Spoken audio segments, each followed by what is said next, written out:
One, how are you? I've got a rare break, and Boo Boo is taking a good nap.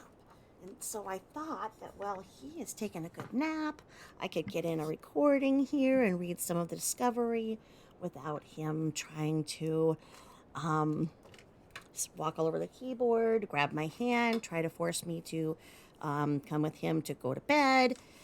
All the things that he does when he wants me to not pay attention to anything other than him, and that includes this. So, I am recording here on December 3rd, 2022, and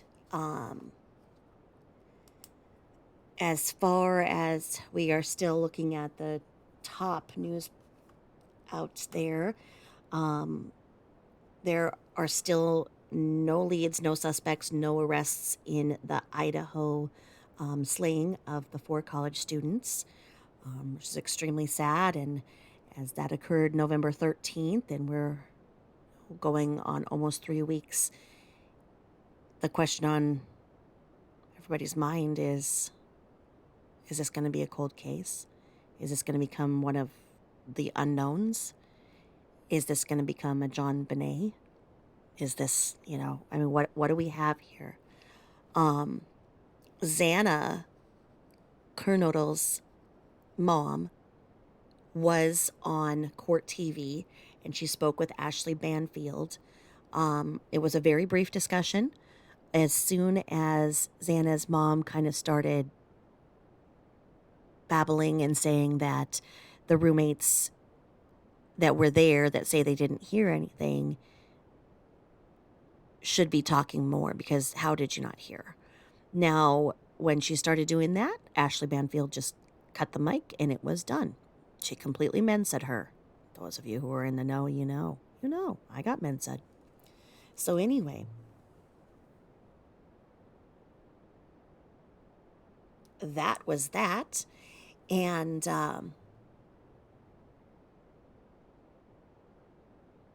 she did confirm that Xana was on the second floor with her boyfriend, Ethan. Authorities have been very reluctant to say who was on what floor. We know that there are 3 floors and that the house was built into the hill. And it is said that the 3rd level was an addition. So, knowing that it was a college house when the addition was built, it is rumored that that 3rd story had more soundproofing than the other floors, but it is also said that the basement, where the other 2 who didn't hear anything are said to be, also didn't hear anything because it was somewhat soundproofed. So it sounds like each level was its own kind of living unit, in a triplex kind of thing, and as it was known to be for roommates and whatnot, you don't want your roommate to turn into a hellmate, and so there might have been some soundproofing just so there wasn't as much discontent. So if we kind of play this out and say that the 2 girls were on the top floor and Kaylee had graduated early and was headed to Arizona, and she had sold everything, so she was back in her room, but her bed was sold, so she was in the same bed as her roommate, her best friend. That does not mean that they're lesbians. It's just what you do. Like, um, when you're that age and you're out partying and stuff, it's nothing to just kind of crash in the same bed. It's not. It doesn't mean that was anything nefarious. Now, if we play this out, that means that Kaylee and her roommate were up on the top. So the 2 cute little blondes are on the top, right? And let's say that the killer went into the house when they weren't home. And that's why I think they need to look at the security cameras a little bit better. I mean, not better, but give a more extended time frame, because they said they just wanted ring video or ring footage security cameras from driving,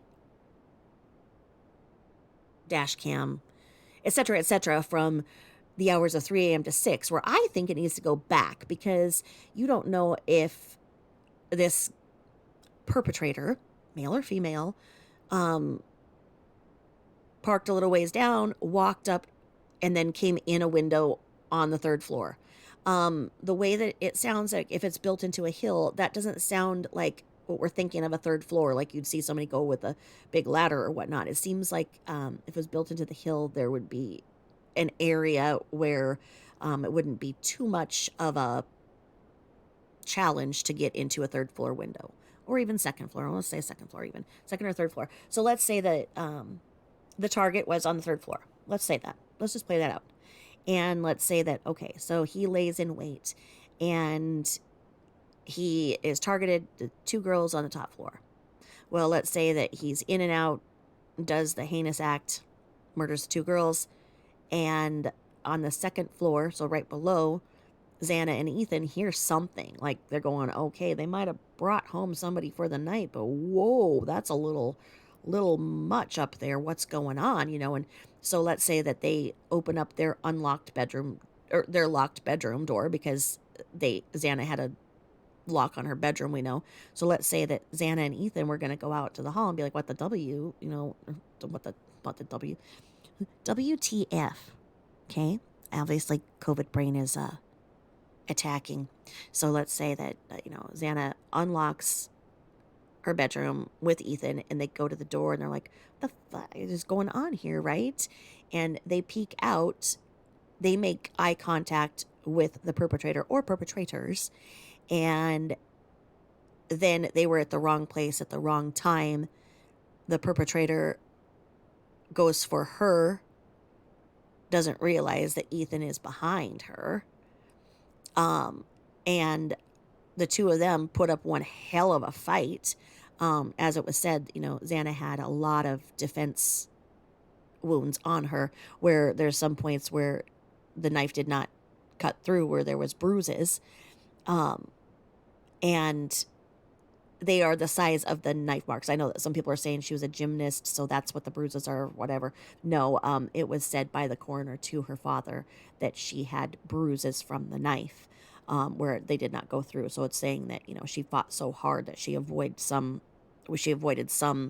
of the actual penetration of the knife.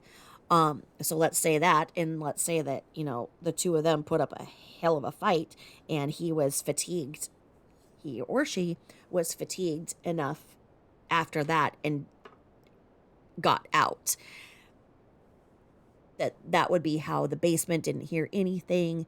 A lot of people are saying that, when they are in a situation like that, and especially that time of the, after partying, you don't want to hear what's going on with your roommates. Literally, you don't want to hear, you don't want to know. So you use a fan, put on earphones, put on your music.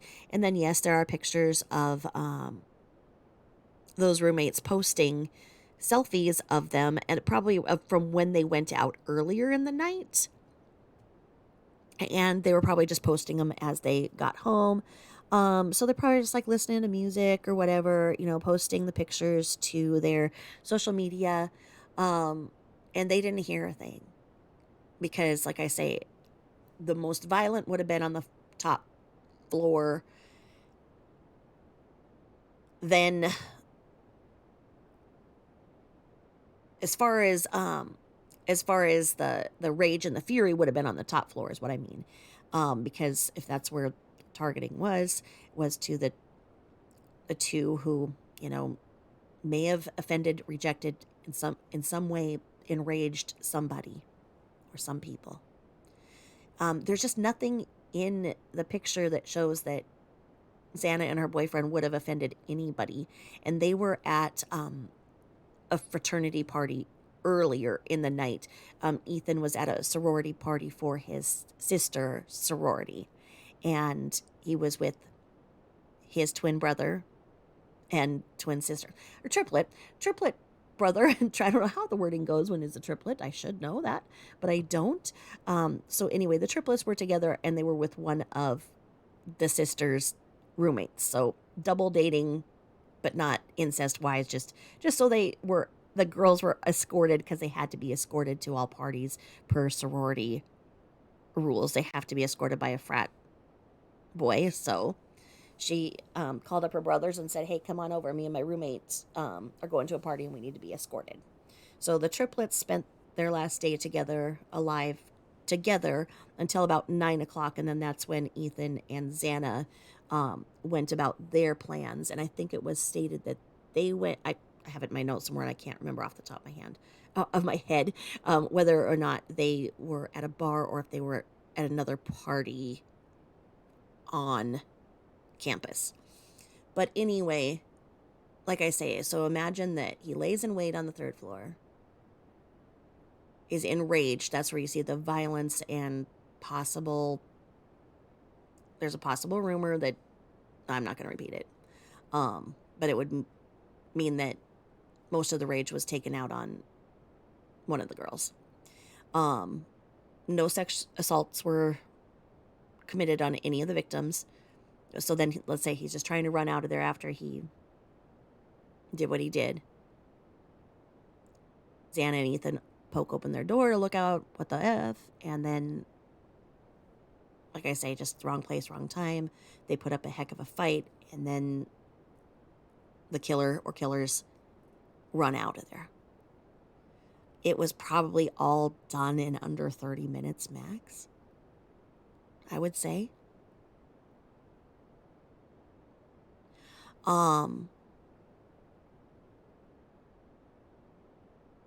They've said that, the knife, the weapon was K-bar, military issued, is what Marines use. So they know that. The other really sad story is that of a little girl named Athena who got off the bus and got in a fight with her stepmom. And her stepmom thought that she went upstairs. Well, instead, the girl, Athena Strand, ran out of the house.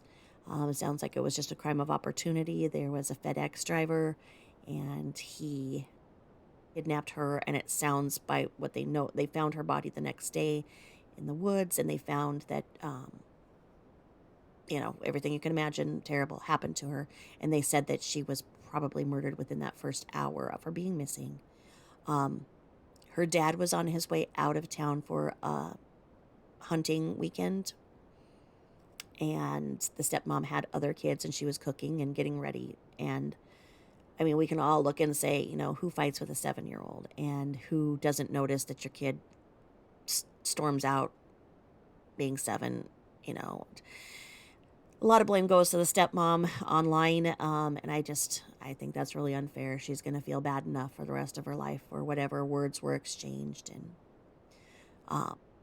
it's just one of those terrible things. And FedEx driver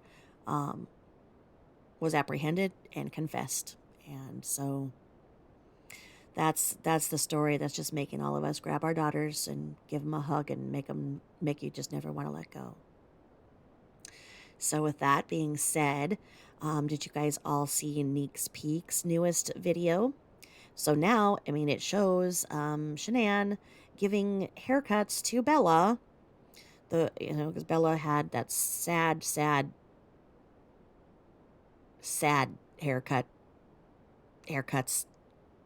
botched haircuts that lead to people saying, "Oh, she pulled out her own hair. Oh yeah, well my kid's hair grew like that too." And no, we've seen innuendos where Shanann would lean in real close to Bella and be like, "Do you need another haircut? Do you want me to cut your hair again?" And we saw in videos that when Bella was allowed to say things unscripted, it was that she wanted long hair. She wanted hair like Elsa. She wanted barrettes. She wanted to be able to have her hair be cute and long. So all she wanted was long hair. And so Mummy Dearest exploited that in her and used haircuts as a form of punishment. And we have videos of Shanann doing these cuts, and we have proof of where Shanann said that she cuts Bella's hair every 30 days. And for a 3-year-old, you do not cut their hair every 30 days, especially when they have the kind of natural curl pattern that Bella did. You've got to kind of let that baby hair grow so that then somebody who knows what they're doing can cut their hair the right way with the curls, not against the curls, because the curls will shorten. So curly hair should be cut dry so you can follow that curl pattern and see how it's going to fall once it's cut. And Shanann didn't care. She was doing these as a discipline and as a punishment, and it makes me so sad. Her hair did start to grow well in North Carolina and in the final weeks of her life. So that was interesting to see how when Shanann was not allowed to do her every 30-day haircuts on Bella, how beautifully Bella's hair started to grow. And you would see Shanann focusing on Bella's hair in videos and just being like, oh gosh, your hair, oh gosh, what am I going to do? Oh, your hair, gosh. And she'd be like kind of trying to fix it and stuff and fuss with it and making it sound like it was something that was out of her control when it was something that she completely did. And that makes it even worse to focus on it and be like, oh gosh, your hair, oh. And I mean, it's really sad because so many people really thought that Bella looked like a boy. And it's just one more sad factor in all of this. And I quit reading last night on Discovery page 59. I'm going to start here on Discovery page 60, and it is page 15 of 1,960 pages. And this is part 2, so if you missed part 1, please go back to the video right before this, and without further ado, here we go. And in this one, it says Sup 1 James, so it must be like a supplemental piece of evidence that's scanned in. And it says they're like a 972 victims ad. It says ADV, then supplemental report 1, and it says M. James, 18 TAC 06743, and it's circled page 1. And it has a picture drawing of a cylinder. And it says, and this is handwritten on yellow notebook paper, like a legal pad kind of writing. And I will put up a picture of that once I post this video. So you can see it if you want to jump over. So it says Sandy, Utah, Facebook, Shanann Watts, D. 2 girls look like twins if guy under tree. Aquatic center, girl crying whole time. Boy turned away. Thank you. Looked like girls. Pimple. Dell 605. And then it has a little squiggly line, like that's a note somewhere else. So it's probably like the call that they got where somebody called in, which we just spoke about last night in the Discovery, that somebody called in and thought that they saw a couple of girls with a guy in Sandy, Utah, and that was ruled out. They showed the picture to Chris, and he said, no, that's not the girls. Now, over in the margin, it says Maryland, and it says... I can't see what it says. It says like Melanie, Addie, and Cindy, and then Addie of house, and then it's the phone numbers are covered up, and then it says Sam Paisley, Christina Meacham, and then there's a little drawing of a square, and then it says Jeremy Lindstrom, and then it says Maryland. Sam talked July 15th via text. Routine, nothing off. Chris didn't want baby, wants separation. Saturday night, baseball with buddies, salmon and beer, 60 something, and can't read that. It says like seems like a lot. That's probably what it says. Went, can't read the word, Rusty Bucket and something, got home 2 hours later, Rocky's game, pregnant, movies, 4 months.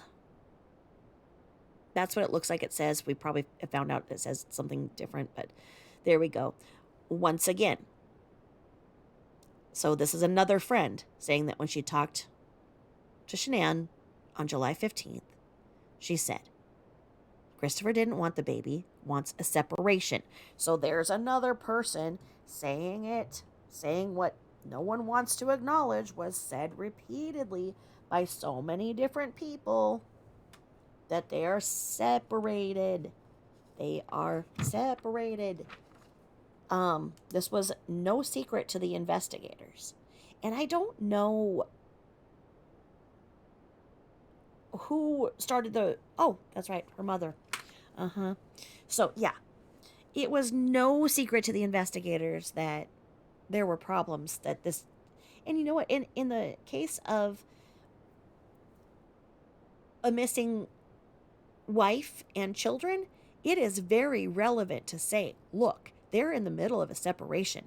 There is something called separation assault. When there is a separation, that is absolutely the most dangerous time in a relationship as far as the domestic violence statistics show.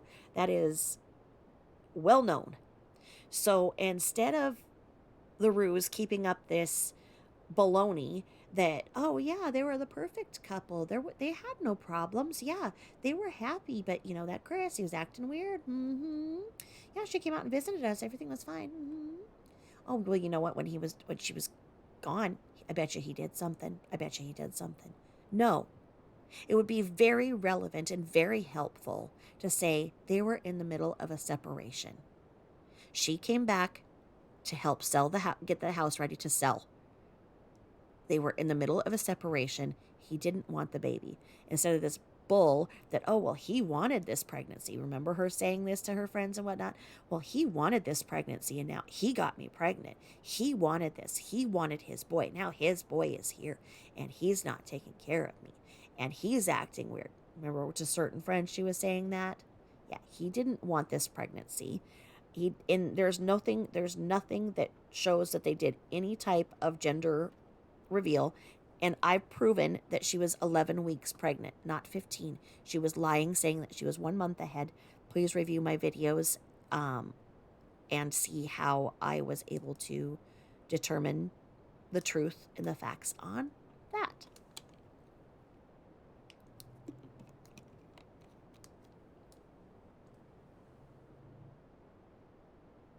Okay. So, Discovery page 61, M. James, 18, tax 06743, supplemental James. And it says Eric and Jeremy. And there's like a little scribble to the side, and it says Jeremy. And it has kind of listed off, and it says, scheduled life, rain machine goes. Okay? The next bullet point, or the way he put it, is tax. So this is what Jeremy Lindstrom told the investigator.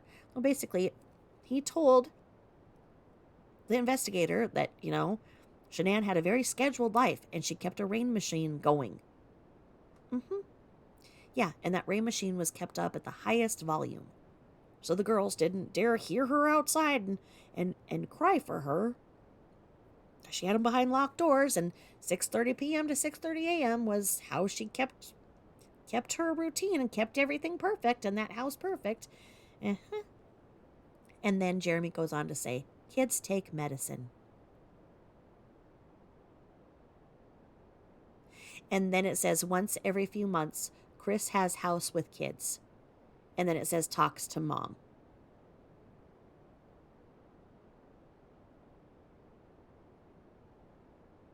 And then there's a line and it says, Cindy, last night, Lavelle, And then there's, instead of bullets, he does tacks, like I say.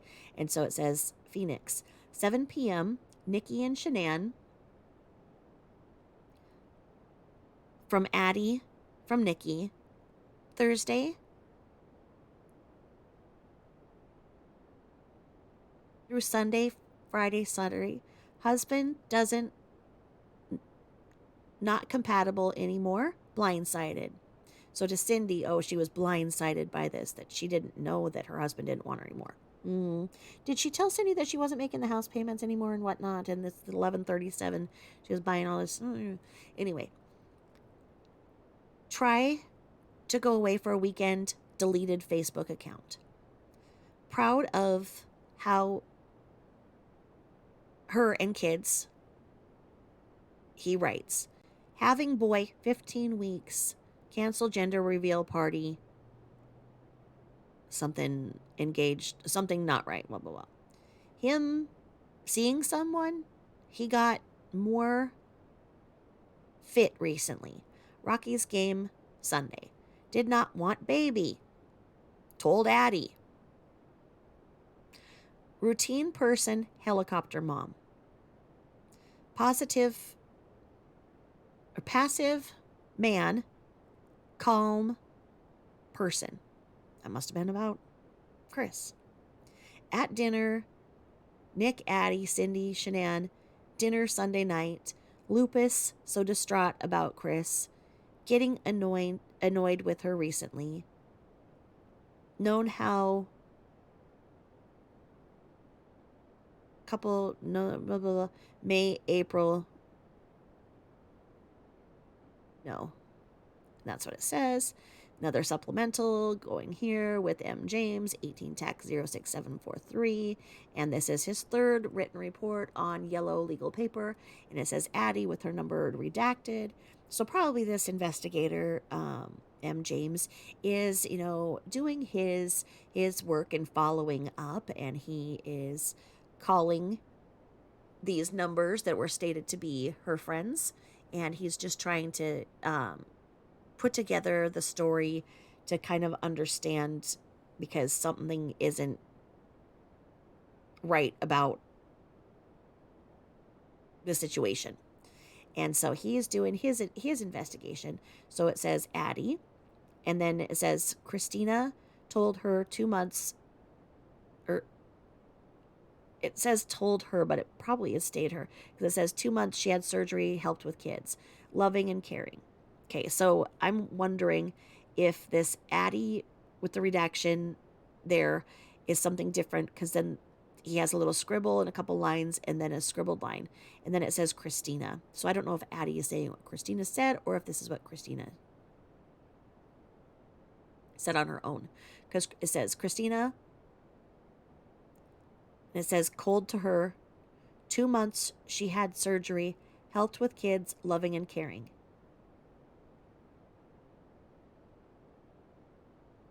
She stated, calling her not touch, kiss, talking. She,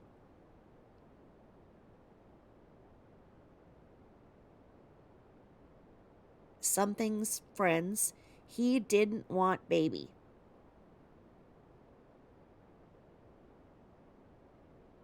And then there's a word I can't see, and it says just 2 girls.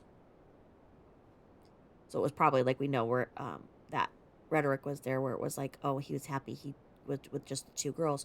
But the ruse was like, oh no, and she was like, no, he wanted this boy and he made me get pregnant, and so now it's his responsibility. I didn't want this third kid, but he did, and he did, and he got me pregnant. Yeah. These are where this is all coming from, blah blah blah blah.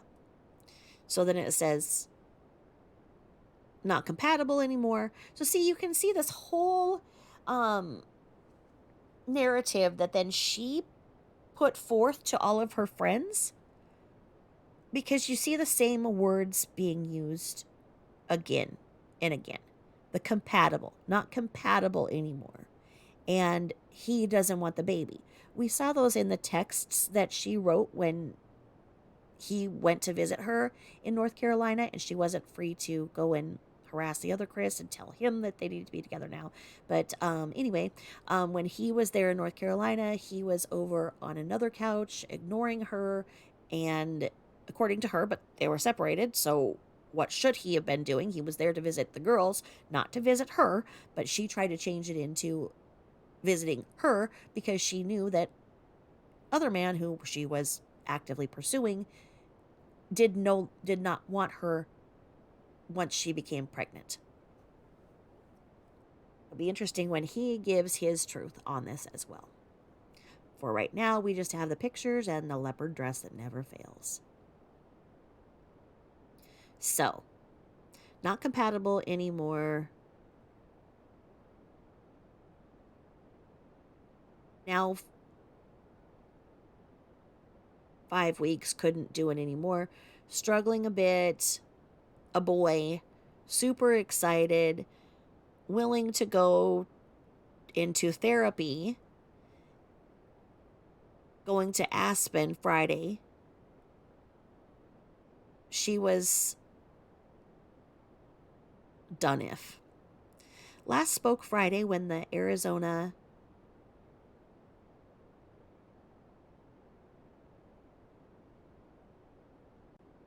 son of baby.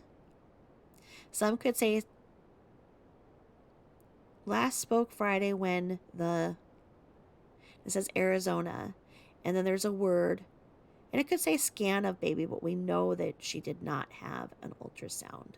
She was 11 weeks pregnant, and of course, yes, you get them before, and blah, blah, blah, and yes, but she was saying she was out of network, and she had not had any prenatal care for this pregnancy. That is proven.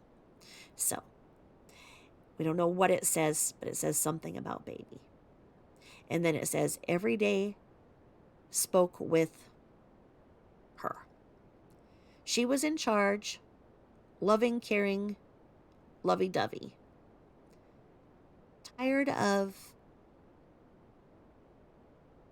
it boring, so she wanted a say. Okay, we know that this was coming from where Christina said that, you know what, he was tired of her saying and doing everything. He wanted a say in things. So again, it's exactly what Shanann was saying to each different person. My God, do you guys do this? Do you call up each person in your life and give them all of the personal and intimate details of your marriage? Well, if you do, stop it. But I'm telling you, the most of you, I know you guys don't do this. Who does this? Who calls up all of these people and whines and moans like this? This is ridiculous. Absolute ridiculous and immature. And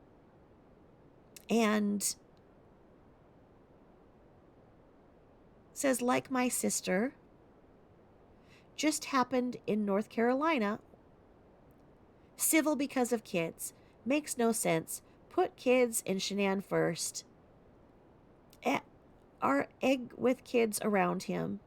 So when the new rhetoric was that he was aggravated with the kids around him. Did not touch her or ask about baby because it wasn't his. Come back to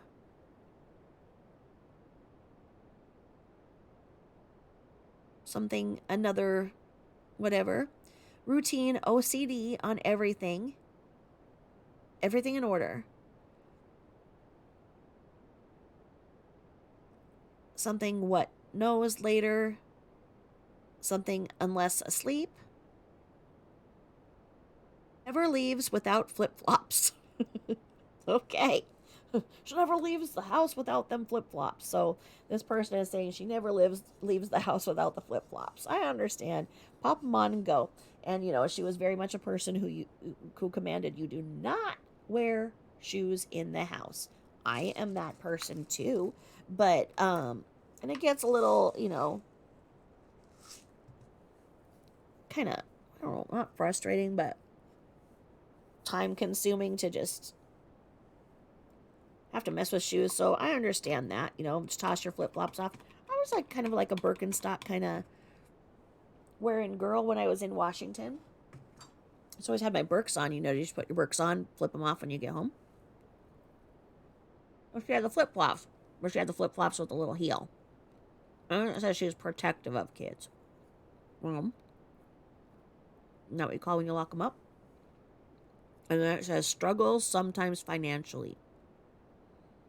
Discovery page 63. M. James.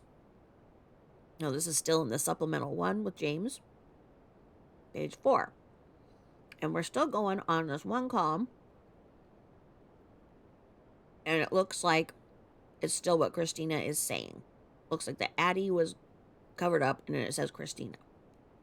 Or either this is what Christina told Addie or what Christina said. And we saw this written up in the narrative. So this is where it started from. This is the genesis of where everything came from and was written up. And it says, wanted marriage to work. Who wanted the marriage to work? And then he doodled a little box over to the side. I doodle when I write too and when I'm on the phone. You guys do that too? You guys remember when there used to be phone books? I doodle all over the phone book. And then it says, I can't fight with something. And it says, like, rule out him. And then it says girls are light sleepers. Yeah, light sleepers. So she had to put the rain machine at the highest volume and lock them in. This is all Christina's dialogue. Open garage early in the morning. She had to go. Chris went out front door. So that's interesting because she's saying that when Chris went out to work, he would go out the front door. And then it says car outside the garage. And then it says she would not leave like that. And then it says hard to imagine Chris hurt girls. And then it says he's attentive, loving, and caring. Then it says kids and marriage problems, therapy. We together? Something, I don't know.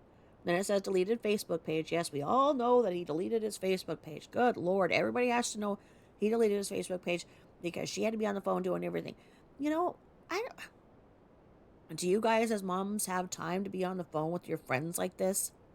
That's what I'm saying. She exploited the MLMs. I have never seen anybody be able to take advantage of a whole MLM thing, but she did. Because what she did is she went in there, bought her rank so that she could be around people and they'd think that she was successful. What she really was doing was just buying you say yes men, but yes women. So they'd be like, because she's their upline. They think they have to listen to her. And I can't imagine. People would be like, oh my God, she's so full of drama. I would not listen to this person. I'd be like, I gotta go. But then again, I hate phone calls. I hate talking on the phone. I'm eating sunflower seeds. Just so you guys know. I saw them the other day at the store. They're dry roasted sunflower seeds. Sunflower kernels. It's like you don't have to get them out of the shell anymore.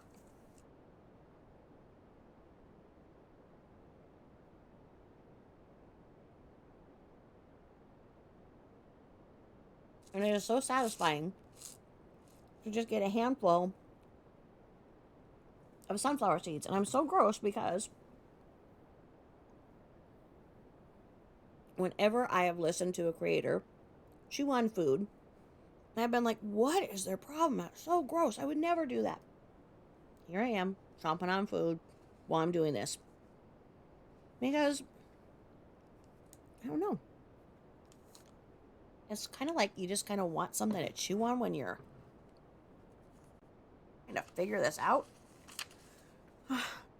Sleep. Like I say, I would never bother people like this. I mean, what a frickin',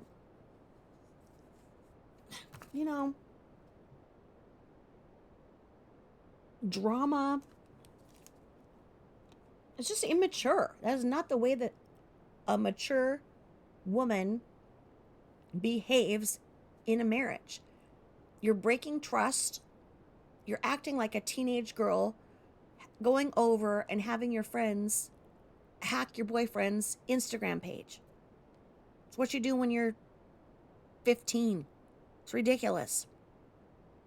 Like, why didn't she just focus on actually taking care of the kids, not locking them up? So ridiculous. So ridiculous to see. She told all of her friends this. Okay. I put the sunflower seeds away. Oh, I cannot believe it. I can't believe it. It was just.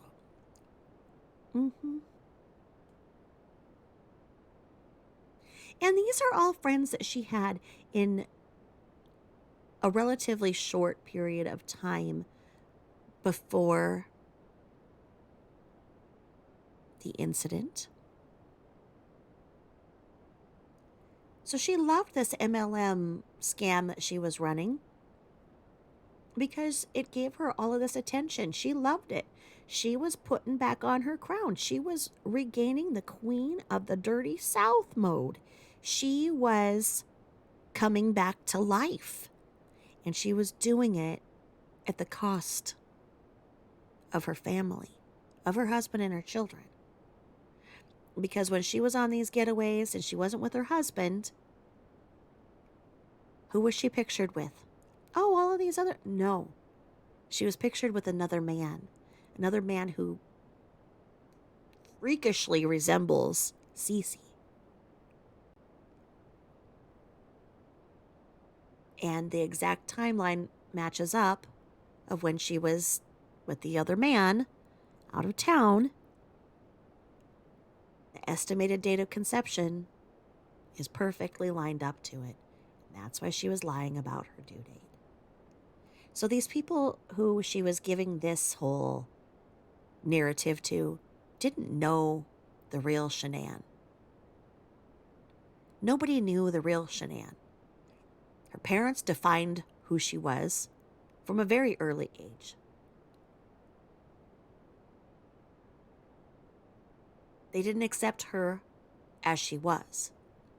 And as she was, wasn't exciting enough for even her own self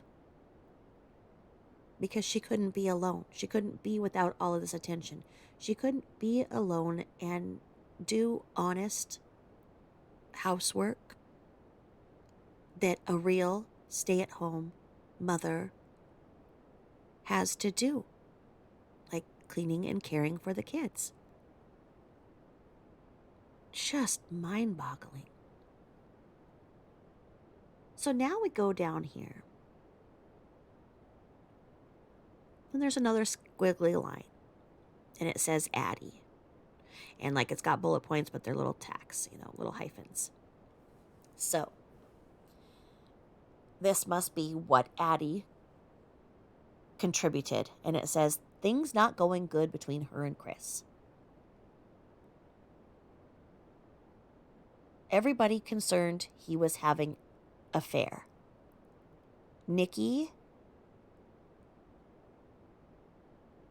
Cindy. Nikki, Cindy thinks so. He didn't want baby. Canceled gender reveal party. He was not wanting baby. 2 weeks ago,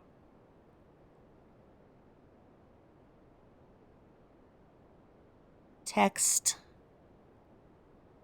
something. Text messages.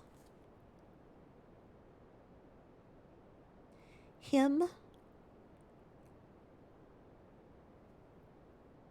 checking SW might save leaked something. Went to Rockies with group of guys out late.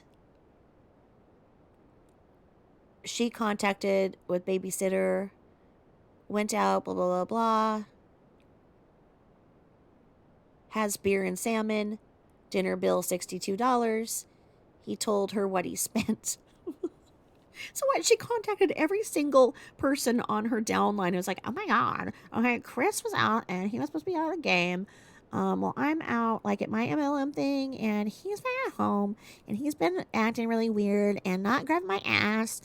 And like he had beer and salmon and the total came to $62 and that doesn't sound right. Can you get everybody on the case? And they're like, yes, sure, we're on the case. What the hell? And then here we go. He's been deleted, ever text with date, whatever. Falling out with his parents in North Carolina. Chris' mom exposed.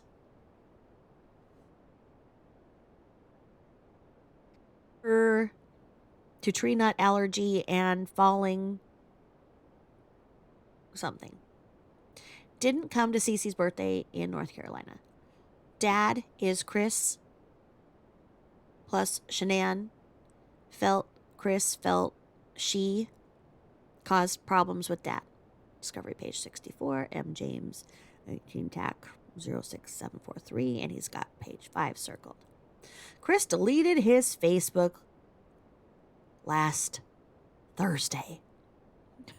Like I say, everybody has the same thing. It's like a game of telephone. Something's a little bit different on it, but bottom line, they are separated. He didn't want the baby. He deleted his Facebook. He had some beer and salmon when he went out, and she thinks that the total... Why is she so concerned about what he's doing when she's, probably pregnant with another man's baby for the second time? And he knows it. Chris is part of her social media for her business. So what? She was like, he has to have his Facebook for my business because this is how I sell things. I have to have him have my Facebook so that then I can put things on his Facebook so that I can pretend to sell things. Chris is part of her social media for her business. He needed a break from it. Okay, yeah. Because he's a man and he can do what he wants. And sometimes people take breaks from social media. But he also didn't want his lover to find out. Oh, anyway.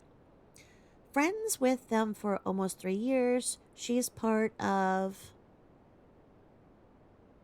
something with company. Huge something things weren't okay between them. And then it says like Davis or something. And then there's an arrow and it says they just didn't communicate well anymore. And it says Chris wouldn't say what he was, whatever, with relationship. And then it says anxious to get home. He was coming around prior to her going to Arizona. He was coming around. No, they had agreed they were going back home to get the house ready to sell, and they were going their separate ways. Everything was fine in that plan. We don't know what happened to get that off of track, but they amicably resolved the situation in North Carolina that she was going to come back and sell the house. And that was that. They agreed upon it. He was already moving on. He was emotionally divorced from her. She had been emotionally divorced and checked out from him long ago because she was never truly intimate with him. He was something for her to grab onto so she could get out of town because she was being accused of embezzlement and freshly divorced and needed a new start in a whole different state.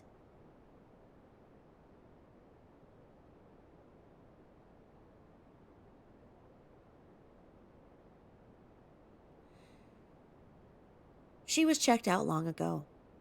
Like I say, when she told him she couldn't have kids, that was probably one of the only true statements she's ever made in saying she couldn't.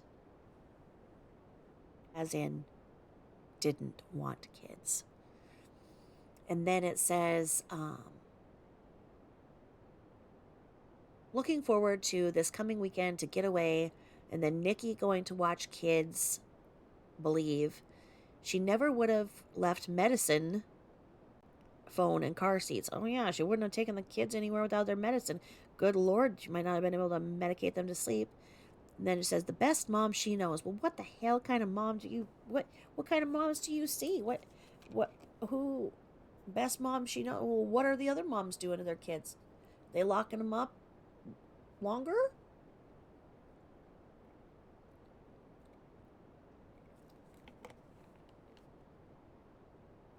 Look at this. Most of her friends through business. That's the thing, is that she had false relationships, very, very false relationships based on what people could give her. If they could listen to her incessant drama and play along with this ridiculosity, then they were her friend. But what does she know about them? What was she doing for them? These were not two-way friendships.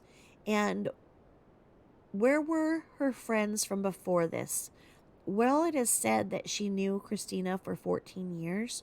That's questionable. Did she know Christina from Amway, that was she sold with her father? Because it's never established how she knew Christina for 14 years. There are very few people who say that they were actually, truly friends with her in an established, true, and two-way friendship.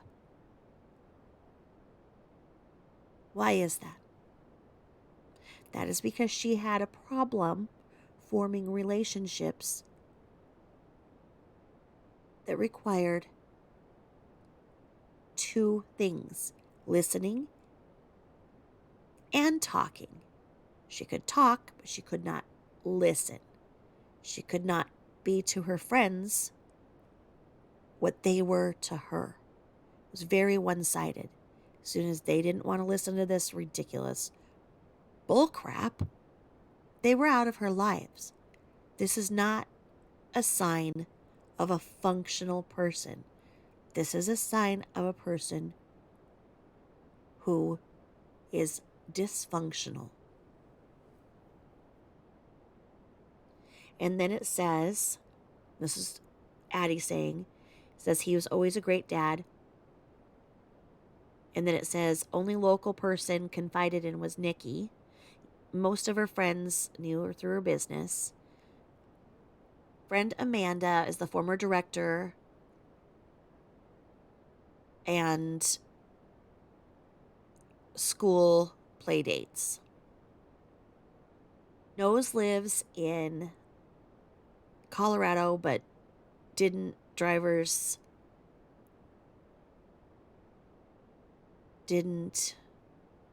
something Chris in Arizona. Chris told the neighbors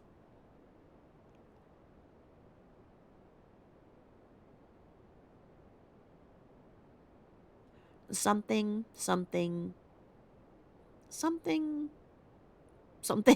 and house. And then it says Addie Maloney. There we go. Oh, that was painful trying to read his handwritten chicken scratch.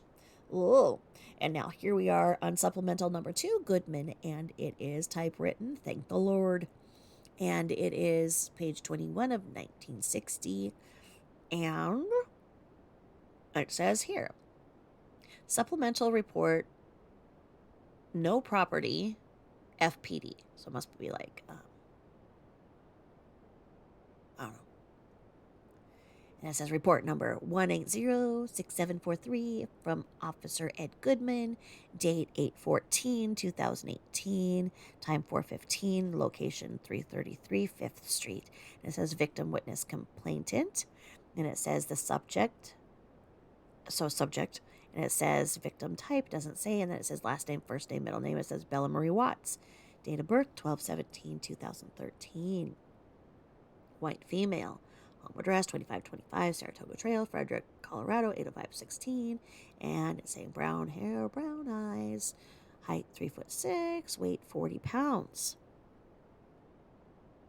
And victim, witness, complainant, and then we're back here where we have Celeste Catherine Watts. Date of birth 7/17/2015. white female, 2825 Saratoga Trail, Frederick, Colorado, 80516. Blonde hair, hazel eyes, 3'1" and 37 pounds.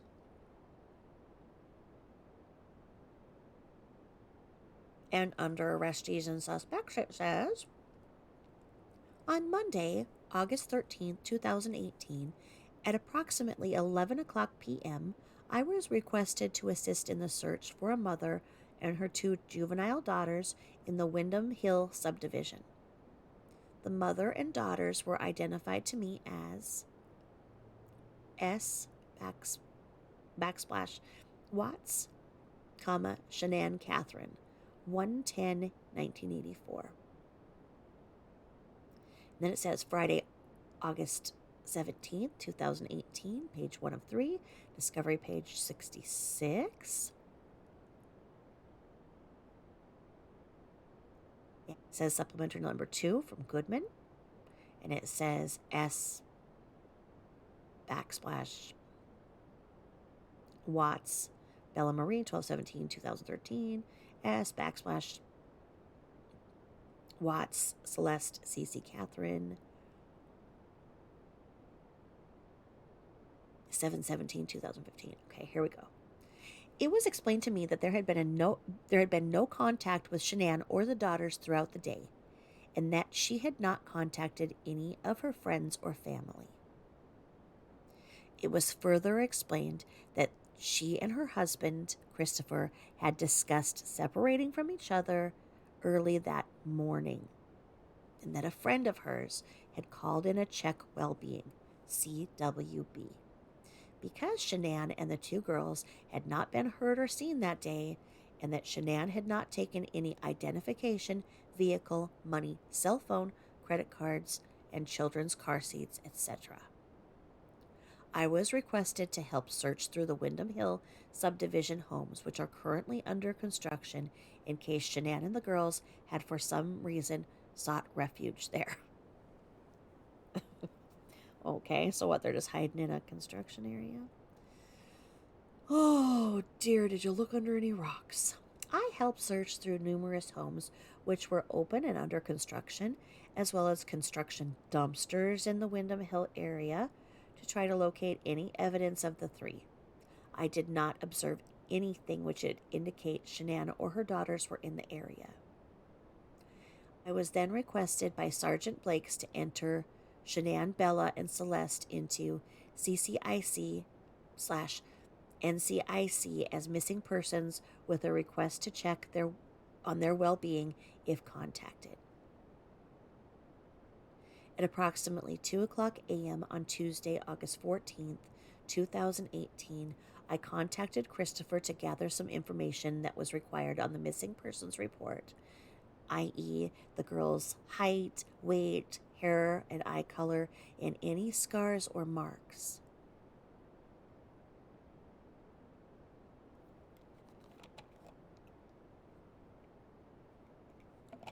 So now I'm seeing this where it says the CWB. I guess that it must be officially check well-being instead of a well-being check. It's a CWB.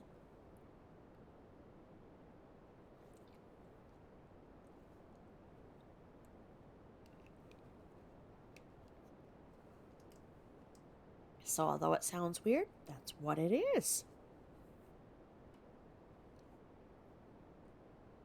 And then, let's see here.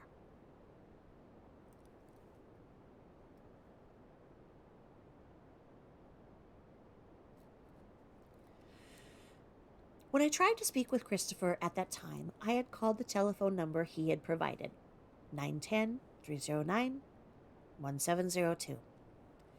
Several attempts had been made to call Christopher, but when the number would be connected, there was just a dead air. At approximately 2:05 a.m., I received a call from Christopher from a different telephone number, 720-390-9424. Christopher told me something had been wrong with his telephone, and he had now been calling me from his work telephone. I explained to Christopher that I needed some information regarding his daughters so they could be entered as being missing, and he advised me of the requested information. He also told me that Shanann had a scar in the middle of her forehead, above the bridge of her nose, which ran in an up and down direction, not side to side. He also told me the scar had been caused by glass from an accident she'd been involved in, and that it was difficult to see and only became visible if she became heated, as if she'd been in the sun too long.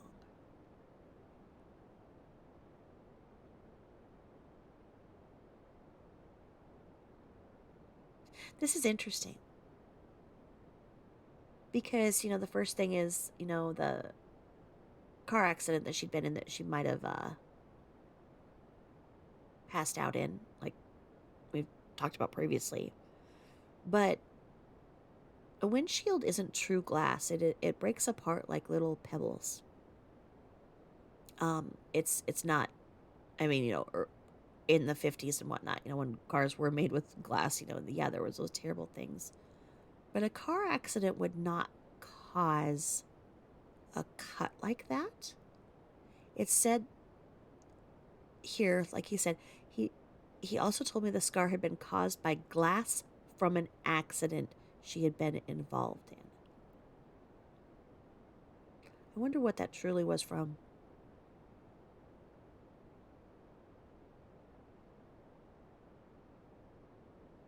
And there is something with lupus that when you get a fever, you've been in the sun, you get something. It's called like a butterfly rash. It's very distinctive in the diagnosing of lupus. So somebody could look at that and say, "Oh yeah, that's the lupus showing." Surprised they didn't, or maybe they have. Christopher at that time told me that he still had not heard from his wife and that he could not think of anybody else for us to call to try to help locate her and his daughters.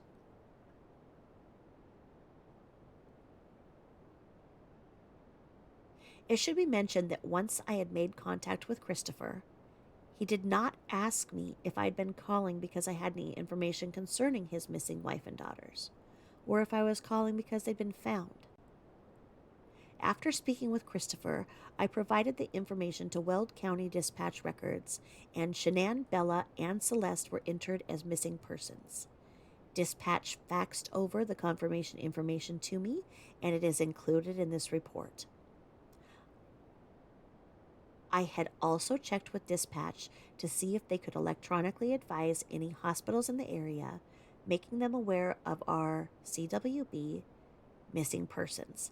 I was advised that the only way to contact the hospitals would be to call each one individually. This is a mistype there, as it says they instead of the. At approximately 4:38 a.m., I was contacted directly at the PD by Shanann's mother, Sandra Rusick. Of course you were. Rusick was upset and told me that she and her husband believed that her daughter and granddaughter's disappearance involved, air quotes here, foul play, and that she honestly believes that her son-in-law was involved in the disappearance of her daughter and granddaughters. So we have the Detective Sandra on the case. She stated that Christopher is acting, air quotes, weird and out of the ordinary. She said that Christopher is telling people, air quotes, he has to go to work, air quotes, and that just doesn't seem right. She felt that he is going out to pour oil on the bodies to dispose of them somewhere.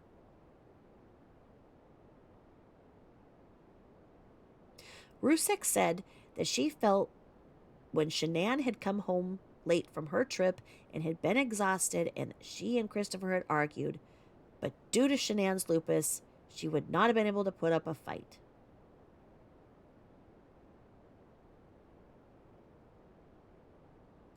Rusick also told me that she had bought Shanann an Apple iWatch, and the ID was her plan number.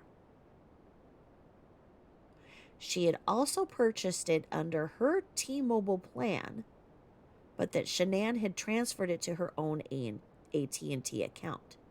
She identified the iWatch as being a 38 millimeter SIL-AL white in color.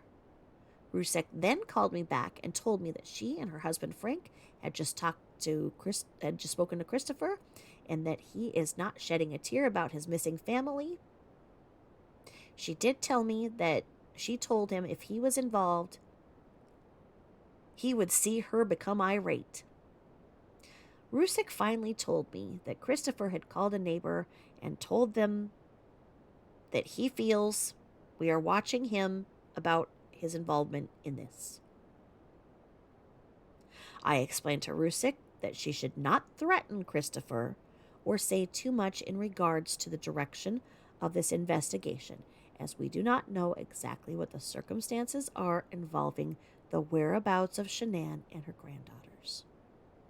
I recorded my telephone contact with Christopher on my body-worn camera, and it is available on evidence.com. End of report.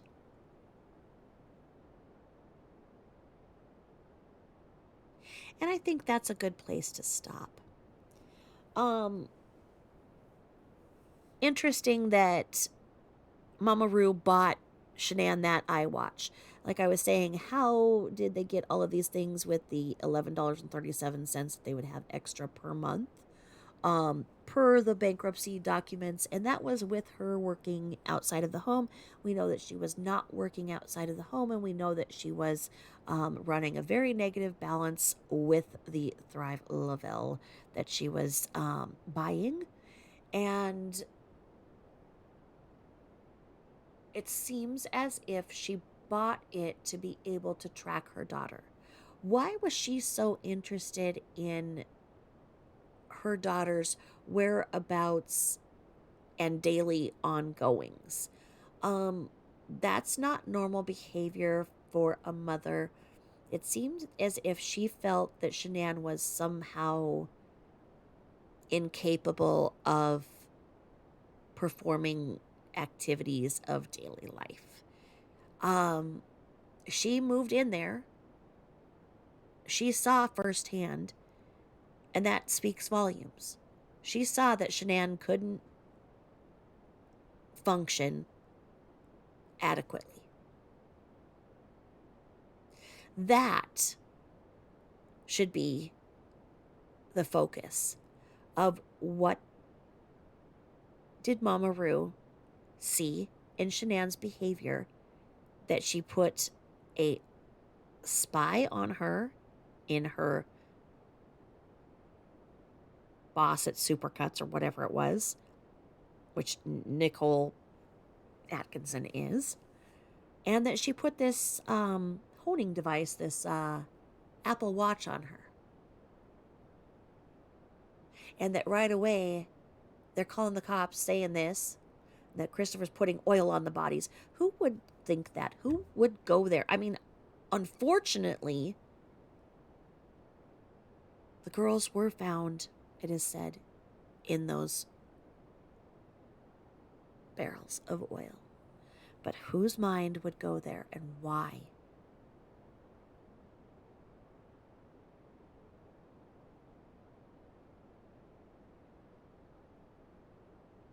Something sinister happened here, and I don't think that Christopher Watts acted alone.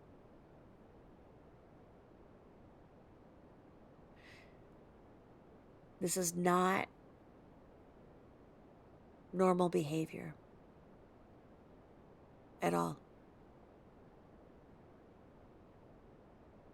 So many people have put their little shine on it, not to offend the ruse. It makes you wonder why. And it makes you wonder what the information holds on those iWatches and the laptop. And why wasn't that information made public?